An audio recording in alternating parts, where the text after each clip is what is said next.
Vamos começar agora uma entrevista com a secretária de Educação Básica do MEC, Kátia Schweikart, professora da Universidade Federal do Amazonas, ex-secretária municipal de Educação.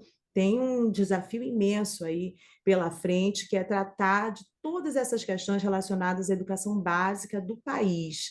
Muito obrigada pela entrevista, secretária. Obrigada a você, obrigada pelo convite. É uma honra, né, estar podendo servir o país nesse momento. Não foi fácil para mim para aceitar assim o desafio, porque minha vida já estava tomando um outro rumo, né, na minha carreira acadêmica. Depois que eu saí da secretaria, eu já voltei, fazia 2 anos para a universidade, retomando meus projetos de pesquisa. E eu desenvolvi um programa durante esse tempo chamado Plantar Educação para Colher Árvores. Porque eu, na verdade, quando comecei a trabalhar, como gestora, eu fui para a Secretaria de Meio Ambiente.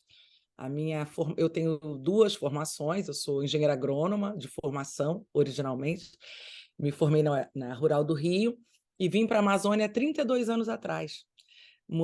Eu saí do Rio para morar em Ariquemes, no interior de Rondônia, final dos anos 80, início dos anos 90, e eu trabalhava com pequenos agricultores migrantes. Naquela época, a Rondônia era a responsável pela elevação da média de desmatamento na Amazônia. Eram anos pré-Eco 92 e meu trabalho era todo no sentido de conversar com os movimentos do campo, com os pequenos agricultores, migrantes, muita gente do Sul, de Minas, do Espírito Santo, para conscientizá-los de que era possível fazer uma agricultura menos impactante para esse ambiente e eles precisavam exercitar uma empatia, uma relação com os povos da região, né? Era muito difícil. E já desde aquela época eu tinha muitos problemas em relação a ser muito nova e ser uma mulher negra. E muitos desses migrantes eram brancos do Sul, embora muito pobres, tinham muita dificuldade de me ver naquela posição. Bom, depois eu fui para o INCRA, eu fiz concurso do INCRA nos anos 90 e fui servidora do INCRA de carreira por 13, quase 14 anos. E Nesse período, durante a esse senhora tempo se filiou ao PT? eu fui filiada ao PT desde o final dos anos 80, né, já sou uma coroa, e fiquei filiada até recentemente, né. Na verdade, eu acho que eu nunca me desfiliei totalmente, mas eu acabei me afastando por uma série de questões. Eu acho que, o partido ele tem muitas setoriais, né, são muitas forças dentro dele, e ele sofreu diferentes tipos de movimentos internos, né. Então acho que também eu nunca tinha tido dentro da estrutura do partido um protagonismo, né. Eu acho que eu acabei tendo boas oportunidades para mostrar o meu trabalho técnico por outras vias. E eu nunca tive a ambição de fazer uma carreira política, né, sempre fui uma pessoa do executivo, eu tenho um perfil mais técnico, assim, eu opto por trabalhar com metas, com resultados, entregas, entende? E sempre fui uma pessoa de estudar muito também, né, então eu fiz outra graduação de Ciências Sociais, fiz um mestrado em Sociedade e Cultura da Amazônia, que eu estudava projetos de assentamento e a área ambiental, e depois eu fiz o doutorado na UFRJ, voltei ao Rio para fazer o doutorado, e nesse doutorado eu estudei a relação entre unidades de conservação e o Estado. Quando eu retornei do doutorado, eu fiz o concurso da universidade. E aí eu fui ser professora da universidade, do Também de ciências departamento de sociais. Ciências Sociais e do programa de pós-graduação em Ciências do Ambiente e Sustentabilidade na Amazônia. Uhum. Então, sempre trabalhei nessa interface, educação e ambiente. Então, quando eu fui convidada pelo prefeito Arthur para ser secretária, foi de meio ambiente, que eu fui 2 anos, Eu da lembro. capital. Eu lembro da sua E frase quando aceitou o convite, que ele disse, até ironizou o Arthur, assim, que a senhora disse que não tinha votado nele porque só votava. ele me convidou, eu nem o conhecia pessoalmente, eu tinha sido indicada por uns colegas da universidade, e ele disse: ela era uma pessoa muito dinâmica, naquela época, né, 10 anos atrás, jovem, ela vai poder contribuir bastante. Eu fui conversar com ele, a primeira coisa que eu disse: "Prefeito, eu nunca votei no senhor, nesses 20 anos que eu estou na Amazônia. Não sei por que que o senhor me chamou aqui, mas talvez eu queira fazer alguma coisa diferente. Aí ele disse: "Não te chamei aqui por isso". Ele tinha o meu livro Faces do Estado na Amazônia na mão, né, esse livro aqui, deixa eu te mostrar, que é o livro da minha tese, estava na mão dele. Uhum. Face do Estado na Amazônia entre as curvas do rio Juruá, ele tinha lido a introdução e como é que eu pensava que deveria ser, um gestor de políticas públicas conectado com a vida da Amazônia profunda, e aí ele falou: "Eu espero que ao final do nosso mandato você se torne minha eleitora". Então, ali a gente estabeleceu um pacto muito importante de respeito republicano, e eu respeitei muito e fui muito respeitada também. E pude fazer as entregas que nós tínhamos combinado. Fiquei 2 anos no meio ambiente, era a menor pasta do município. Naquela época ele tinha colocado durante 2013 e 2014, na CEMED, foram políticos mais, né, primeiro ano, segundo ano. Daí um dia ele me falou: "Kátia, eu preciso que você assuma a educação. Acho que você mostrou numa pasta pequena que tinha pegada para a gestão, seriedade, conseguiu trazer essa pauta que parecia uma pauta menor. Imagina, Manaus é a principal capital da floresta amazônica, né? Entre as cidades, naquela época, com mais de 1 milhão de habitantes, era a segunda que tinha e tem o menor índice de arborização urbana, É. né? Então, Manaus é uma cidade que se fez cidade costas para a floresta, e a gente aqui nega ter orgulho de ser da floresta, sabe? A gente quer copiar um modelo de cidade, quer ser um cidadão tipo paulista, carioca, né? Sempre o nosso ideal de cidade não é uma cidade que se conecta com a floresta. Então, essa trajetória toda de conexão com essa realidade ambiental e a experiência que eu fui adquirindo de gestão me levou para a educação básica. E lá na educação básica, aí o mundo se descortinou para mim, assim, por muitas tensões do campo, mas, sobretudo, porque com pequenas intervenções você faz grandes mudanças, né.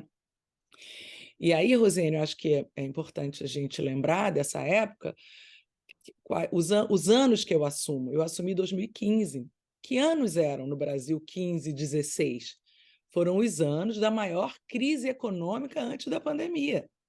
Foi aquele ano, o ano 2016 é o ano da queda da Dilma, do golpe da Dilma. Uhum. Então nós tínhamos aprofundado uma crise no Brasil gigantesca, econômica. Nós não tínhamos, os nossos recursos estavam muito impactados. Não, a gente vinha de um período de alta de uma crise muito grande. E nós optamos, nesse momento, fazer o quê? Focar na finalidade da política educacional, mas sempre garantimos, sim, o bom uso do Fundeb. Então, nós mantivemos sempre negociando com os sindicatos, sempre, sempre, sempre, o pagamento em dia, o reajuste acima da inflação e os investimentos possíveis naquela época, porque você estava com uma crise enorme. Então, a gente teve ano da gente pagar 85% do Fundeb só de folha, depois a gente pagar 90 e poucos por cento numa capital como Manaus, né? E o Fundeb, antes, não é esse Fundeb agora. Agora nós estamos num novo Fundeb. O novo Fundeb, ele permite, inclusive, que você pague todos os servidores de educação e não só professores. Aquela época eram só os professores. Então, você tem mudanças, porque agora a gente está numa legislação nova, que está num processo de implementação, entendeu? Uhum. Então, acho que o cenário hoje é muito diferente. Mas, naquele momento, o momento que eu assumo a CEMED é um momento em que a secretaria vinha com muito baixa estima, os servidores, os professores, eles não acreditavam em si, as pessoas estavam desgastadas, e nós fizemos uma grande pactuação em torno de uma estratégia de gestão, né? E combinamos isso com as regionais, com os gestores, de quem a gente montou um planejamento estratégico, que a gente não tinha, a gente definiu qual seria a nossa missão, né? Eu me lembro que naquela época, logo naqueles 2 primeiros anos, todas as pessoas que vinham conversar comigo fosse quem fosse, professor, gestor, a comunidade, pais de alunos, os políticos, todos chegavam para conversar comigo. Isso durou mais ou menos uns 2 anos, aqueles anos, 15, 16, para falar de merenda, alimentação ou infraestrutura. Durante esses 2 anos, ninguém estava preocupado com os índices de aprendizagem. Claro que é porque essas questões eram prementes, mas também porque em algum momento a gente não conseguia se conectar com a sociedade para dizer para que de fato existe uma secretaria de educação? Para que é que ela serve? Ao longo da história, a educação, por conta da imensa vulnerabilidade do nosso país, o Brasil é um país muito desigual. Manaus é uma cidade muito desigual, muito desigual. E por conta disso, a educação, para poder trabalhar na sua finalidade, ela foi incorporando dentro dela uma série de outras pautas que são de caráter social. E aí elas passaram a se sobrepor à pauta educacional, Da né? necessidade da condição financeira, Das econômica. pessoas, das crianças, dos adolescentes. Então, isso é muito legítimo, mas isso não podia ser a, a essência do nosso fazer.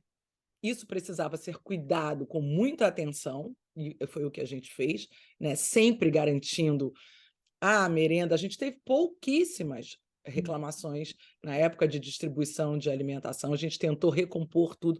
Olha, naquela época eu fiz um trabalho na gestão, muita gente questionava muito os grandes contratos, os fornecedores, disso, daquilo, e que onde é que estavam os ralos da merenda. Eu fui levantar isso por conta desse trabalho de gestão. Na época, nós chegamos a mapear 9 variáveis que impactavam na qualidade do alimento que chegava na criança. Então, uma delas era o processo de aquisição lá em cima, porque só o sistema de alimentação escolar de Manaus era o recurso equivalente a 4 secretarias municipais. Isso é assim também no MEC. O Programa Nacional de Alimentação, ele ocupa a maior parte do orçamento, você imagina. Então, não adianta só você pensar que a política educacional ela tem um viés. Eu acredito. A força dela é professores e alunos, alunos em condições de aprender e professores valorizados e preparados para a sua função. Sim. Mas ela tem, de fato, várias outras questões que impactam nessa relação aluno-professor. Então, naquela época, a alimentação ela tinha 9 variáveis. As pessoas falavam, não é só o contrato de aquisição. Você tem, Manaus, uma logística de distribuição, você tem a recepção na escola, você tem que fiscalizar como isso é recebido, como é armazenado isso na escola, como é manipulado. Olha, eu cheguei a descobrir coisas. Se, por exemplo, a manipuladora não gostasse de peixe, o peixe estragava porque ela não fazia. Então, a gente começou a ver no detalhe e criar painéis de gerenciamento, de criar um sistema. Quando eu cheguei à CEMED, você pode acompanhar, naquela época, o depósito da CEMED era tudo misturado, material com alimentação, com tudo.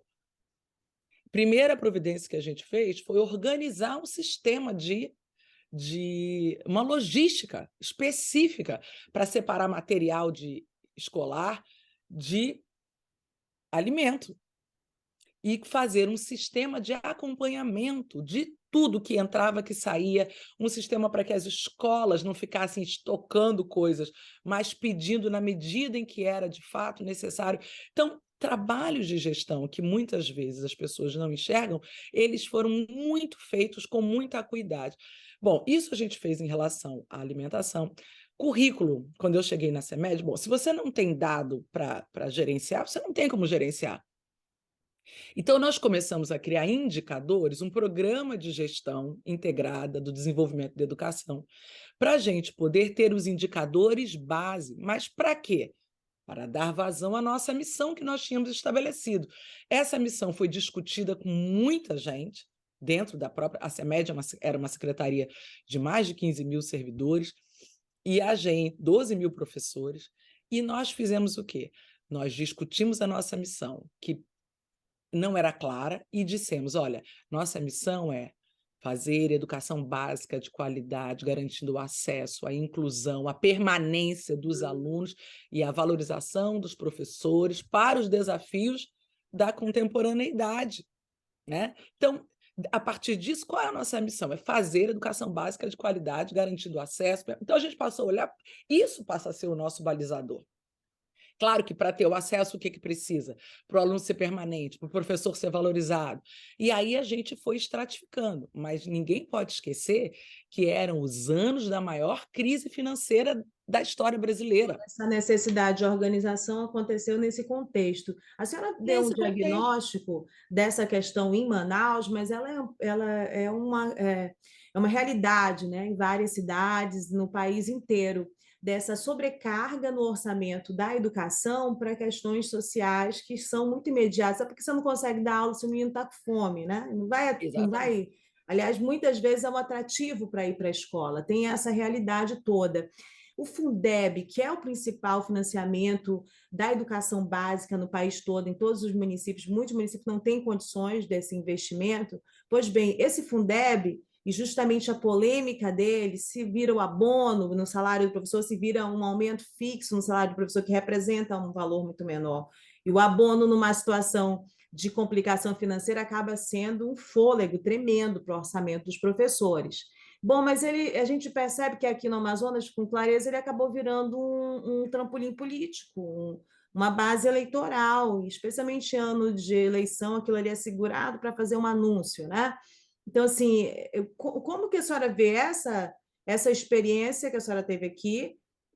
Claro, tem o ponto de vista dos professores também, porque tem alguns que realmente têm esse ponto de vista que é melhor o abono, e para amplificar no que a senhora pretende fazer aí, no direcionamento dessas políticas na sua secretaria no MEC.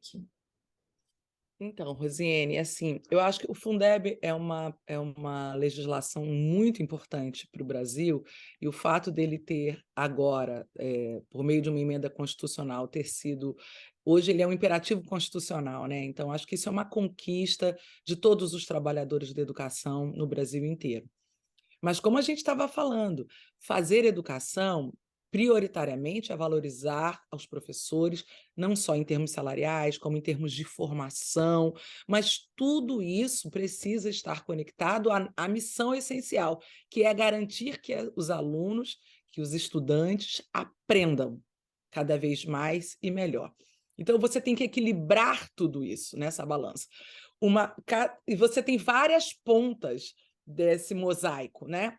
Professor é uma importantíssima, condições dos alunos é outra importantíssima, e tem infraestrutura, alimentação, uma série de coisas.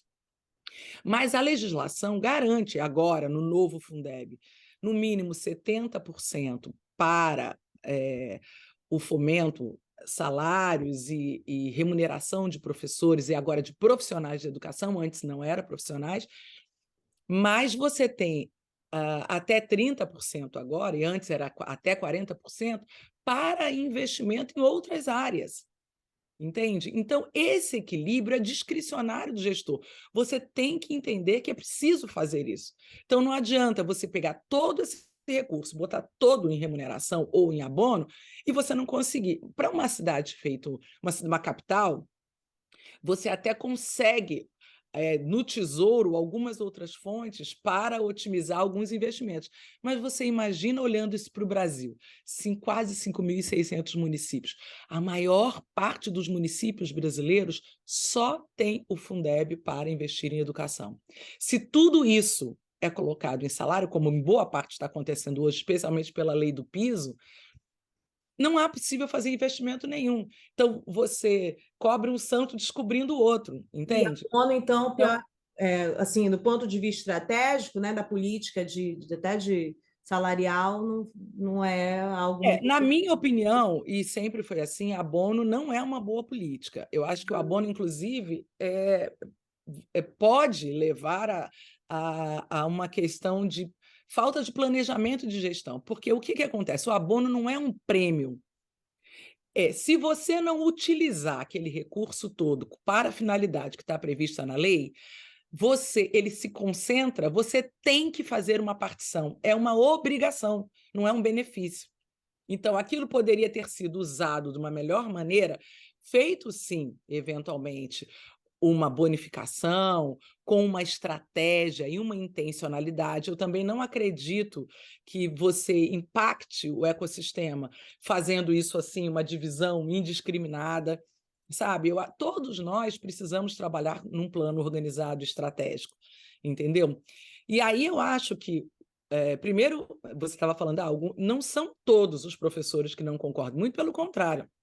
Eu me lembro, nós gerenciávamos 12.000 professores. Quando eu cheguei em 2015 na CEMED, Rosiane, nós tínhamos 12.000 professores na folha, 6.000 estavam fora da sala de aula, distribuídos em diferentes lugares. Faltando aula. Cedidos.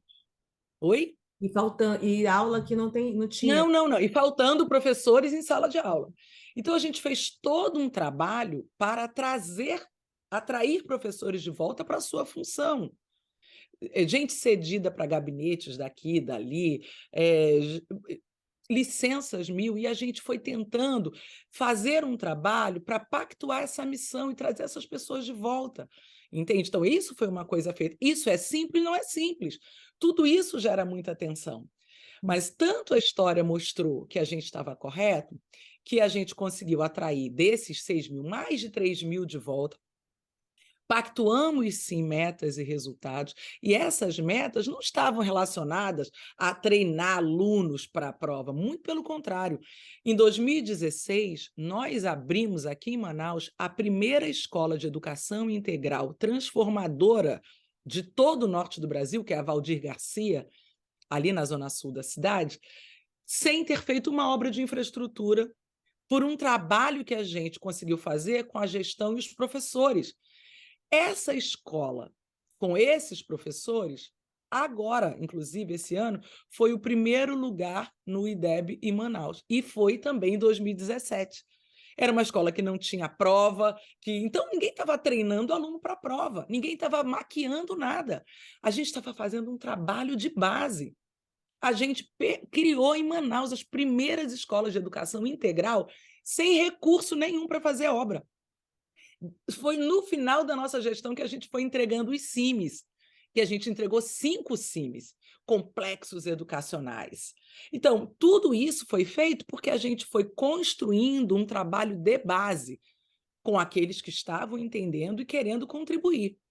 Agora, você sempre vai ter no campo uma disputa por concepções, mas nós estávamos convictos de que a gente estava no caminho certo. Então, naquele ano, em 2017, a gente dá o primeiro salto na avaliação do IDEB, e a gente ainda não tinha chegado onde a gente pretendia chegar, né? A gente ficou, naquele momento, a gente vinha do 20º lugar entre as capitais brasileiras.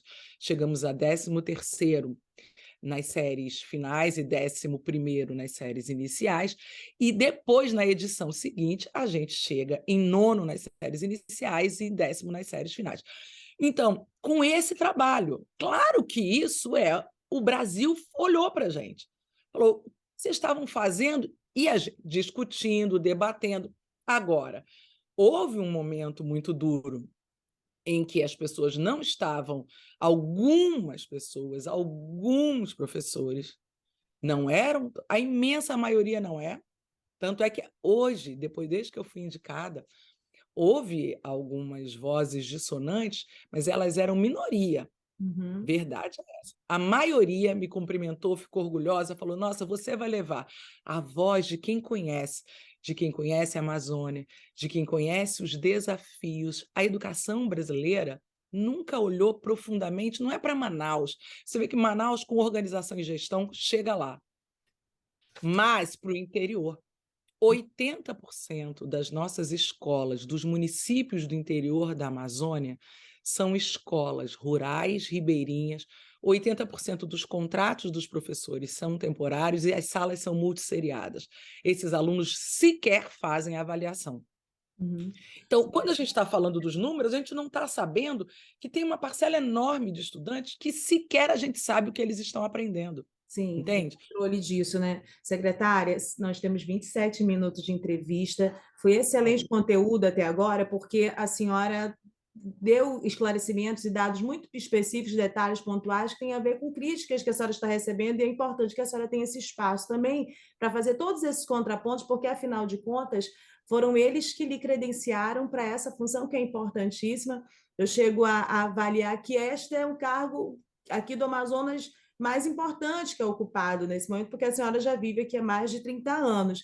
Mas eu não foi culpa minha que se estendeu até esse momento, eu queria algumas perguntas que são importantes também esclarecer, se a gente puder esticar um pouquinho mais. Claro, pode ficar à vontade. Bom, a senhora já estava tocando nesse assunto também, que há críticas, né, do movimento local contra a sua nomeação, reação em relação ao que eles tiveram de conflito quando a senhora foi secretária, incluindo uma frase que foi muito forte, num momento de greve e tudo mais, a senhora chamou professores de criminosos. A senhora se arrepende dessa fala? Como a senhora lida com essa movimentação neste momento?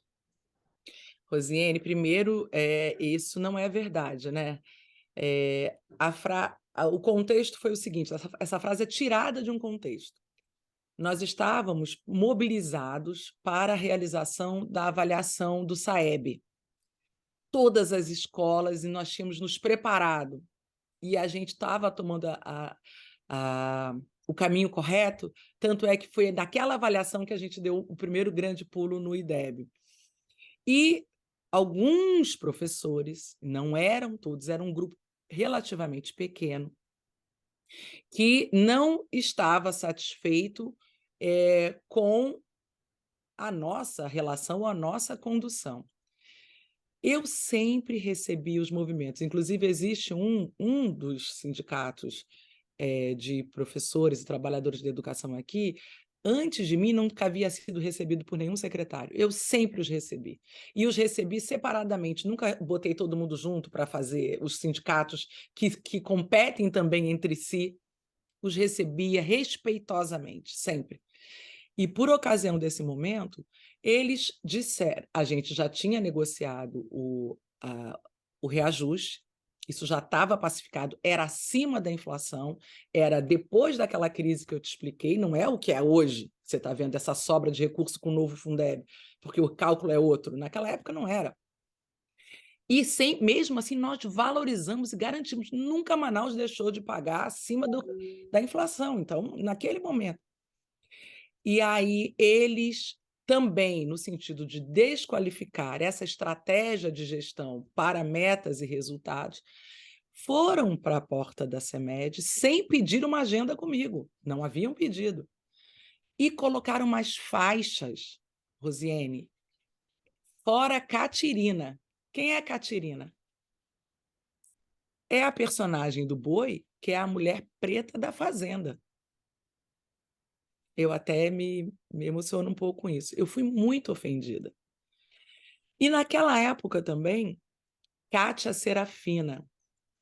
Eu tenho 3 nomes: Kátia, Helena, Serafina. Cruz, Schweikart são meus sobrenomes. Então, aparece sempre o primeiro e o último nome. Kátia Schweikart, que é o meu nome de casada, que eu assumi 5 anos depois de casada. Eu casei em 94, só usei o sobrenome do meu marido, mudei meus documentos em 1999, quando eu estudei antropologia e vi que era importante para minha família, por um casamento multiétnico. Meu filho foi para a creche e eu falei, é importante, porque todo mundo achava que eu era babá do meu filho. Então, eu passei a me dar o direito de usar isso. Serafina é o nome da minha bisavó negra escrava. Tenho muito orgulho dele, são 3 nomes. Helena, minha mãe, Serafina, ela, porque é o meu ancestral conhecido. Quem é branco sabe dos seus ancestrais lá de 2000 anos atrás. Tem até brasão, mas os negros não são assim. Nós fomos separados e a gente não sabe, poucos de nós sabemos o nosso ancestral mais antigo. Então, eu tenho muito orgulho desse nome. Então, eles começaram a usar como se fosse um demérito. Ora, o que era uma discussão política virou verdadeiramente um ataque muito racista. E era de poucas pessoas.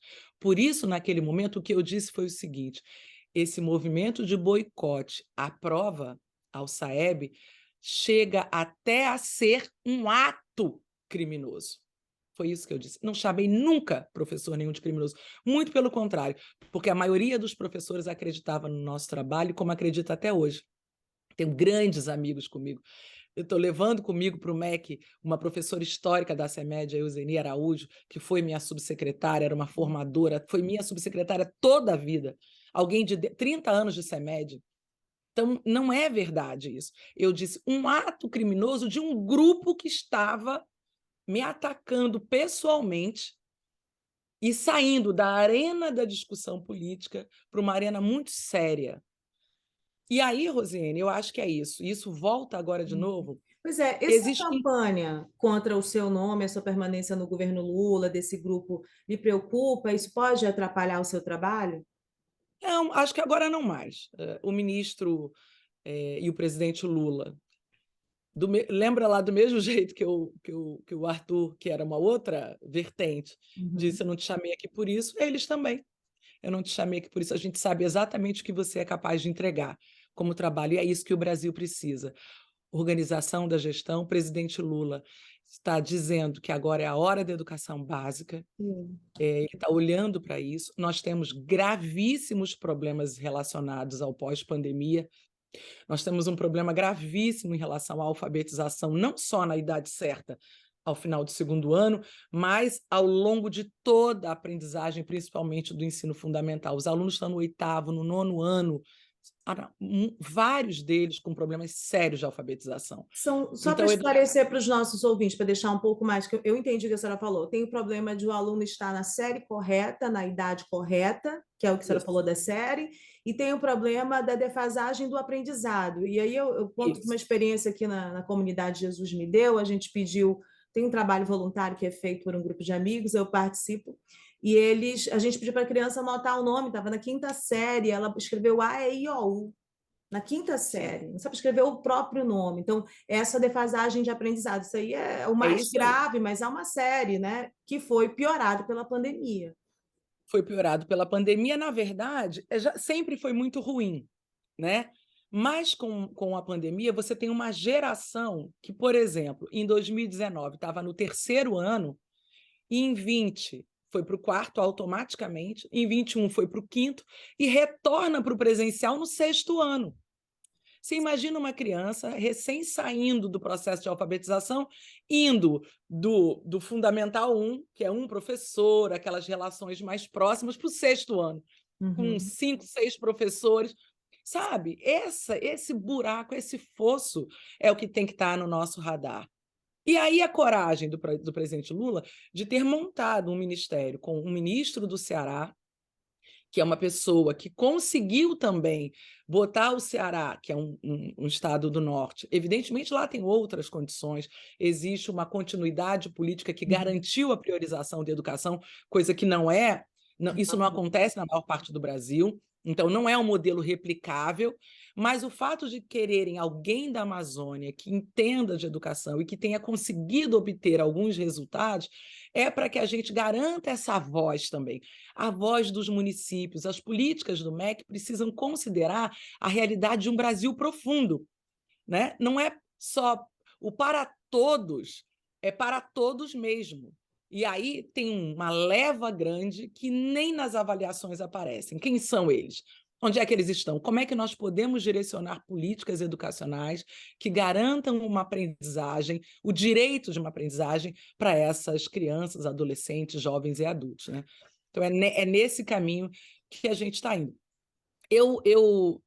Esse retorno, né, agora, os primeiros 15 dias, onde essas pessoas estavam manifestando esse descontentamento, era uma coisa muito daqui, eu me chateei muito, me entristeci, porque, de novo, eu acho que fica existem questões objetivas, mas existe uma questão subjetiva e estrutural relacionada ao racismo.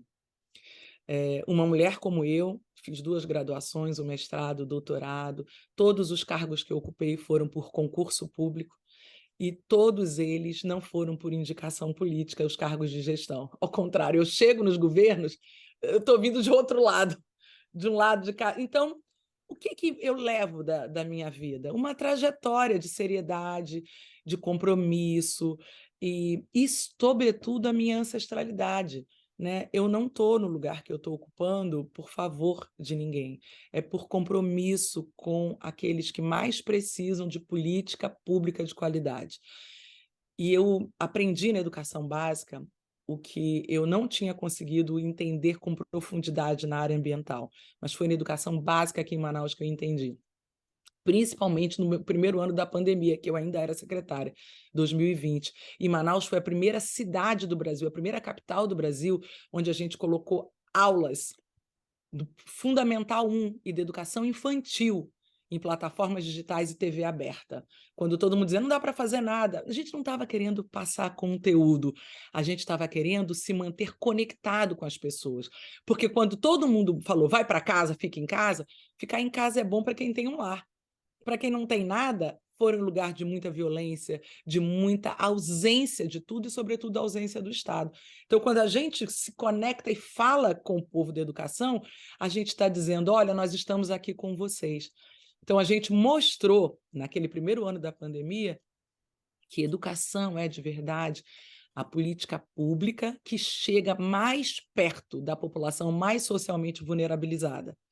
Entende? Então, onde não tem nada, tem uma portinha que é uma salinha, que é uma escola.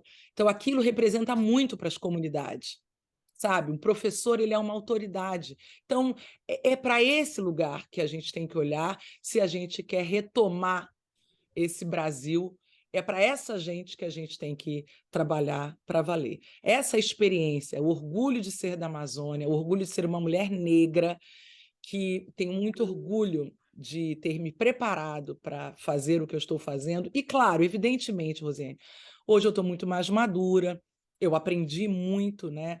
Hoje eu tenho mais serenidade para lidar, eu entenderia melhor os desagravos, né? Naquele momento, eu acho que eu me abalei muito, porque um ataque à raça, o racismo presente nas falas das pessoas, sejam de direita, sejam de esquerda, o incômodo que elas têm por verem que quem está ocupando aquele lugar é uma mulher negra, é algo que as pessoas não conseguem explicar. E, de repente, elas escorregam, e aquilo machuca muito. E isso leva a gente, às vezes, a certas atitudes muito, a gente responde também com muita ênfase, sabe? Hoje, certamente, eu não faria, mas nunca, sou uma professora, nunca, jamais chamei professor nenhum de Eu criminoso. imagino como tenha sido na sua trajetória o enfrentamento ao racismo e ao machismo. Definitivamente é visível que há esse tipo de construção até na forma como a senhora se conduz. É preciso ser muito firme em alguns momentos para que essas coisas não nos atropelem. Eu compreendo, sim, dessa maneira. Mas algumas funções como essa, especificamente, que a senhora está... Aliás, mais não. Algumas funções, uma coisa não tem nada a ver com a outra, né? Elas se acrescentam. Algumas funções, elas exigem uma relação política, especialmente em questão do movimento na educação. E quando a gente lembra que o movimento que primeiro balançou o governo Bolsonaro foi o movimento da educação, que foi para as ruas no país inteiro, fez uma manifestação, e realmente não é partidário, eles são altamente organizados. O movimento estudantil também. Então, Movimento a senhora estudante. acha que, né, Essa semana hoje... nós até conversamos, viu? Nós recebemos a UNE, a UBS, foi muito bacana. Os jovens estão muito animados, assim, sabe? Sim. Acreditando que a gente vai poder A fazer senhora alguma acha que coisa. exige dessas funções também um trato político, alguma coisa que é preciso Ah, claro. ainda amadurecer nessa sua caminhada, que já é longa? Não, claro, existe sim. Agora, no MEC é diferente daqui, né? Então é muito bom esclarecer para as pessoas. Uhum. A Secretaria de Educação Básica, ela lida com as políticas para a educação básica. Então, a gente vai trabalhar as diretrizes, num diálogo com toda a sociedade, porque essa é a orientação desse governo, o escutar muito, né, os anseios desse Brasil imenso, que é muito diverso, com muitas particularidades, né? Isso sim. Mas existe no MEC também uma Secretaria de Articulação Institucional, que é a SASE, que foi recriada agora no governo. Essa é a secretaria, e secretário Maurício Holanda, que faz o diálogo com as redes, que faz o diálogo com o Congresso, que faz o diálogo, sabe? Existe essa secretaria, existe uma secretaria do ensino superior, a CESU. Então, é diferente de quando você é secretário de um município, tu entende? Na Secretaria Nacional, no MEC existe uma estrutura, é muito diferente. Então, a gente tem um trabalho, nossa secretaria ela tem uma frente efetivamente mais técnica mesmo, de pensar as políticas, e de construir políticas em diálogo aberto com todos os setores da sociedade. Educação também, Rosiane, é muito importante, ela não é um campo de um segmento. Ela é um campo vasto, né? Ela está na Constituição como ela é dever do Estado e da sociedade. Então, tem muitas organizações não governamentais, terceiro setor, universidades, que participam do debate e precisam participar, né? Então, acho que é preciso entender que agora a posição é outra. Eu acho que se a gente também da Amazônia não enxergar o lugar estratégico que nós estamos conseguindo ocupar, se eu não tivesse sido firme, sido apoiada pelo ministro Camilo, pelo presidente Lula, talvez nós tivéssemos, diversas incompreensões, perdido essa posição para um outro lugar e a voz da Amazônia ia ficar mais uma vez subsumida nas políticas nacionais, né? Eu espero muito, estou muito animada. Não está sendo fácil para mim sair de Manaus, deixar minha casa, minha família, meus projetos, uma mudança grande. Eu vou morar lá num flatzinho para trabalhar 24 horas aí para tentar apoiar a reconstrução. O lema desse governo é União e Reconstrução, para apoiar essa reconstrução do Brasil, retirar essa imagem de apagão do MEC aí dos últimos 4 anos e, quem sabe, a gente conseguir trazer de volta o lugar, o protagonismo dessa política que é tão importante para a formação de cidadãos, para a melhoria da qualidade de vida das pessoas, mas para também construção efetiva de um Brasil que a gente pode ser, né? Economicamente, ambientalmente, tudo isso passa pela educação, uma educação de qualidade. Secretária, a gente já tem 43 minutos, pelo que eu estou vendo aqui. Eu tenho 2 perguntinhas, eu vou colocar, a senhora administra da melhor maneira possível a sua resposta, o seu tempo nessas questões. Elas são importantes porque uma é sobre o Fundeb, eu já vou fazer as 2, e aí a senhora administra o tempo. A do Fundeb é que um dos principais problemas do Fundeb é justamente na aplicação. Muitos municípios aqui no Amazonas, por exemplo, eles não pagam piso para os professores.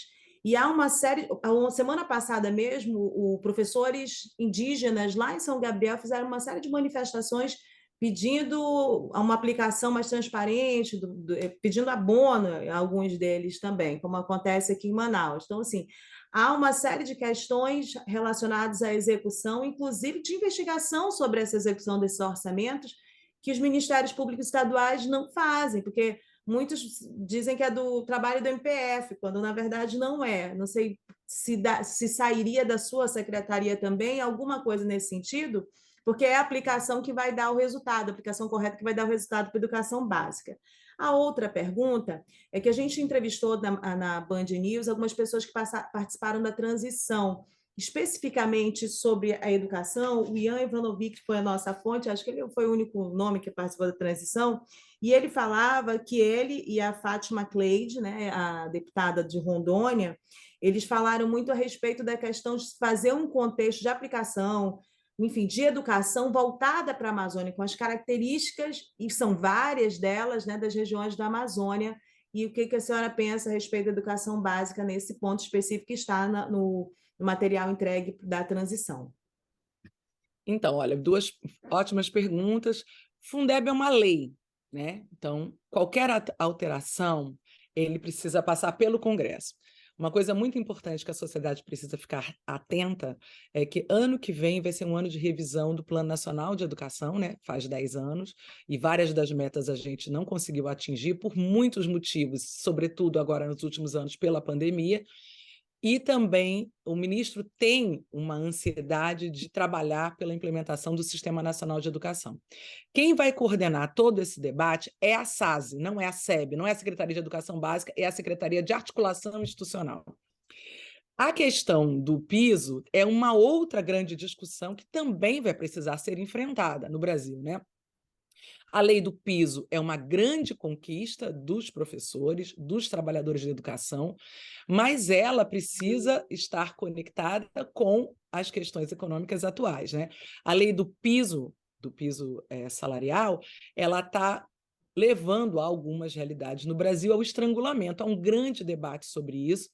Não precisa ser estratificado, e o Fundeb vai ter que ser pensado à luz de uma discussão com a lei do piso. São duas leis que estão paralelas. Então, em alguns municípios, boa parte deles no Brasil, é muito difícil garantir a lei do piso e investimentos na educação, e outros não, porque na partição do Fundeb você tem estados ricos que nem complementação da União recebem. Então, não dá para a gente pensar isso de uma maneira geral.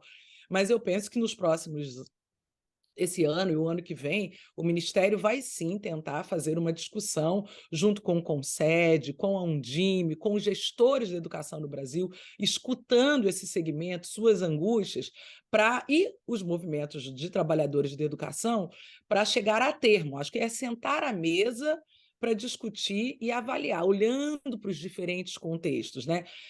É muito difícil uma política nacional ou algumas políticas nacionais para um país com esse nível de diversidade. Isso eu já estou começando a ver, só tem 2 semanas que eu estou lá. Eu fui nomeada no dia 24, ainda nem temos o diagnóstico pleno, mas eu imagino que nós, da educação básica, vamos poder apoiar muito esse debate, porque a gente quer que tanto a lei do piso quanto a aplicação dos recursos do Fundeb, garantindo, sim, a valorização dos professores, também garantam investimentos que possam apoiar as nossas políticas de qualidade da aprendizagem dos alunos. Eu acho que é isso que é muito importante. Então, a SEB, a espinha dorsal da nossa secretaria, é como os nossos alunos aprendem ou não aprendem. Como é que a gente sabe quem está com dificuldade?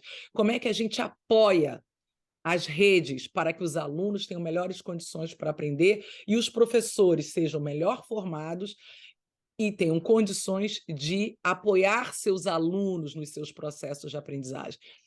E nisso a gente vai estar debatendo junto. SASE, SEB, 2 outras secretarias foram retomadas que tinham sido extintas no governo passado, secretarias nacionais. A SASE, como eu falei, que é a Secretaria de Articulação Nacional, que é quem vai capitanear esses debates em torno do piso, em torno do Fundeb, é na SASE, e a outra é a SECADI, que é a Secretaria de Diversidade e Inclusão, que também estava extinta e voltou agora.